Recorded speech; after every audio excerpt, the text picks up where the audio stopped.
They are dispiriting scenes for Ukrainians. Russian soldiers posing, showing off after taking Lysychansk.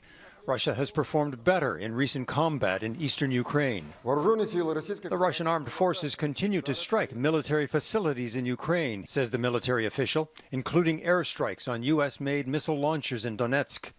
But the Ukrainians remain defiant. We will return, said President Volodymyr Zelensky. Ukraine, he says, does not give anything up.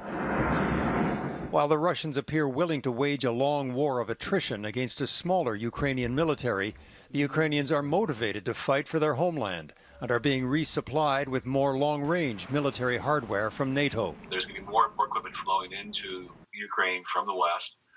The Russians are exhausting their supplies to a certain degree. This is going to be very difficult for both sides, but I think it's going to be particularly hard for the Russians. The war has become a grinding battle for land in eastern Ukraine from Crimea to the Donbas.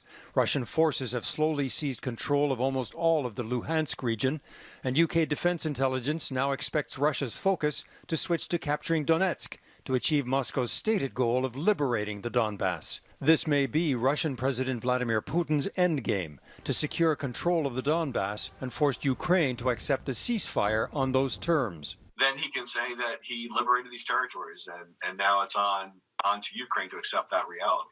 So I think that's what his objective is right now. But whatever gains Russia is making on the ground, it is losing on other fronts. The loss of the European marketplace for Russian energy will have long-term consequences. Deutschland hat sich zu lange. Germany has depended on Russian energy for too long. Chancellor Olaf Scholz saying the country must get off Russian energy as quickly as possible. And then there is the expansion of NATO. This is a historic day for Sweden and Finland. The two Nordic countries moving a step closer to joining the alliance is a disastrous outcome for Moscow, which had aimed to divide and weaken the West. Two well-developed countries that have modern militaries and can add much to the alliance.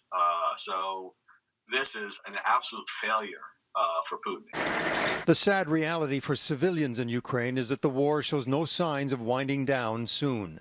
It is one more way in which Russian success on the battlefield may yield few benefits, having destroyed much of what they have taken over and rousing anger and destroying relations with a next-door neighbor that could last generations.